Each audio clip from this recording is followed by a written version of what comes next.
அனைவருக்கும் வணக்கம். நம்ம சேனல் புதுசாக பார்க்குறீங்க அப்படி வந்து சப்ஸ்கிரைப் பண்ணுங்க. அப்படி பார்த்துட்டு இருக்காங்க லைக் பண்ணி கமெண்ட் பண்ணி ஃப்ரெண்ட்ஸுங்களும் அப்படியே ஷேரும் பண்ணுங்க. நம்ம சேனலுக்கு நம்ம எந்த படத்தோட ரிவ்யூ பற்றி பார்க்க போகிறோம் அப்படின்னு சொல்லி பார்த்தோம்னா நம்ம தனுஷ் சாரோட ராயன் அப்படிங்கிற படத்தோட ரிவ்யூ தான் பார்க்க போகிறோம். இது வந்து அவருக்கு 50வது படம், அவரே டைரக்ட் பண்ணியிருக்காரு அப்படிங்கிறது குறிப்பிடத்தக்கது. சரி, இந்த படத்தோட ரிவ்யூ பார்க்கறதுக்கு முன்னாடி நான் ஒரு சின்ன விஷயம் சொல்லணும் அப்படின்னு சொல்லி என்கிட்ட சிலர்லாம் கேட்டாங்க, இன்னும் ரிவ்யூ பண்ணும்போது கையில் வந்து மஞ்சள் கயிறோட போட்டிருக்கீங்க, என்ன விஷயம் அப்படிங்கிற மாதிரிலாம் கேட்டாங்க. ஸோ இது என்னன்னா, நாமக்கல் மாவட்டம் பரமத்திவேலூர் பஸ் ஸ்டாண்ட்லேருந்து ஒரு 1.5 கிலோமீட்டரில் வெட்டுக்காடுபுத்தூர் அப்படின்னு சொல்லி ஒரு ஊர் இருக்குது. அங்கே வந்து ஒரு கற்பனர் கோயில் இருக்குது. அது ரொம்ப வருஷமாக அந்த இடத்துல இருக்குது. பட் இருந்தாலும் இந்த கோயிலில் ஒவ்வொரு அமாவாசைக்குமே வாக்கு சொல்லுவாங்க. சிலர் நிறைய பேர் வேண்டுதல் வச்சு அது பலருக்கு நடந்து இங்கே நிறைய பொருட்கள் வந்து வேண்டுதலாகவே இருக்குது. பட் அதுதான் சமீபத்திலேயும் ஒருத்தர் வேண்டுதலாக நேற்று கூட பண்ணியிருந்தாப்புல. பட் அந்த ஒரு கோயிலில் மிகப்பெரிய ஃபெஸ்டிவல் அப்படின்னு எடுத்துட்டோம்னா ஆடி 18 அப்படிங்கிறவங்க தான் மிகப்பெரிய ஃபெஸ்டிவல்.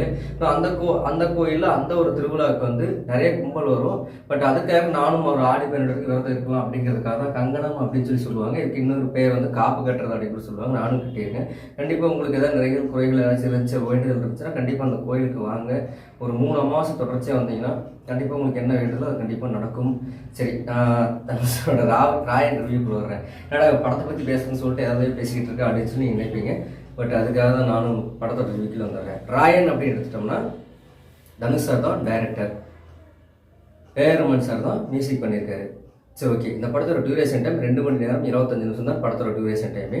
பட் இருந்தாலுமே இந்த படத்தில் யாரும் நடிச்சிருக்காங்க அப்படின்னு பார்த்தோம்னா நம்ம தனுஷ் சார் நடிச்சிருக்காரு, துஷாராஜி நடிச்சிருக்காங்க, சந்தீப் கிஷன், காளிதாஸ் ஜெயராம் நடிச்சிருக்காரு, நம்ம பிரகாஷ்ராஜ் சார் நடிச்சிருக்காரு, எஸ்ஜே சூர்யா நடிச்சிருக்காரு, தேவதர்ஷி நடிச்சிருக்காங்க, செல்லுராகவன் சார் நடிச்சிருக்காரு, அதேமாதிரி நம்ம அறந்தாங்கி நிசாவும் நடிச்சிருக்காங்க. இப்படி எக்கச்சக்கமாக ஏகப்பட்ட ஆர்டிஸ்ட் வந்து இந்த படத்துக்குள்ளே இருக்காங்க.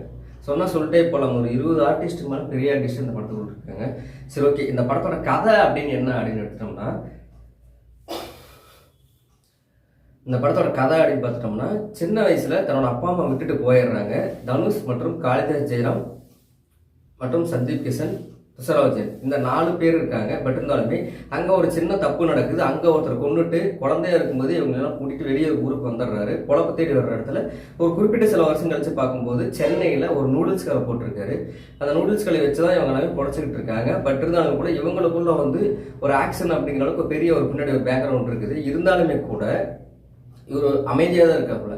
ஆனால் இவரோட தம்பியான சந்தீப் கிஷன் வந்து சும்மா குடிச்சிட்டு தண்ணி போட்டு அங்கேயும் இங்கேயும் போய் சண்டை பண்ணிட்டு இருந்தாரு. சண்டை பண்ணிட்டு வந்து சின்ன சின்ன பிரச்சனை எடுத்துட்டு வருவாரு. அவரையுமே அது மன்னிப்பு கேட்டு அடக்கி வச்சிருப்பாரு. பட் இருந்தாலும் ஒரு பெரிய பிரச்சனையே ஒரு பார்ல குடிச்சிட்டு ஒரு சண்டை வருது. அந்த பிரச்சனை இவங்க இங்கிருந்து எஸ்கேப் ஆனா போதுண்டா அப்படிங்கிற சுச்சுவேஷன் வருது. பட் இருந்தாலுமே கூட இந்த ஒரு சுச்சுவேஷனில் தன்னோட தங்கச்சி கல்யாணம் பண்ணுவான்னு சொல்லி மாப்பிள்ளை பார்த்து கல்யாண டேட்டில் ஃபிக்ஸ் பண்ணிட்டாரு. அடுத்த நாள் கல்யாணம். முதல் நாள் இந்த மாதிரி பிரச்சனைகள் நடக்கிறப்போ தங்கச்சி கல்யாணம் நடந்துச்சா இல்லையா, இந்த பிரச்சனை தான் என்ன, இதுக்கு யாரெல்லாம் காரணம் அப்படிங்கிறதான் இந்த படத்தோட கதையே. எனக்கு தெரிஞ்சு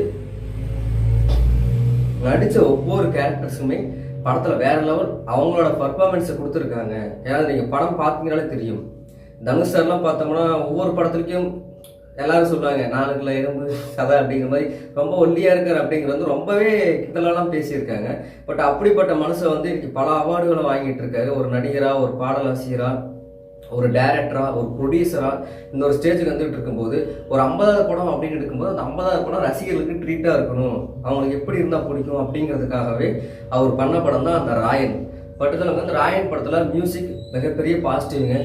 உசுரே நீதானே அந்த பாட்டுலாம் வந்து தேட்டரில் வேற லெவல் கிளாப்ஸுங்க. எங்கள் ஊரில் 2 தேட்டரில் போட்டுதாங்க, 2 தேட்டரில் ஹவுஸ்ஃபுல் இந்த படம்.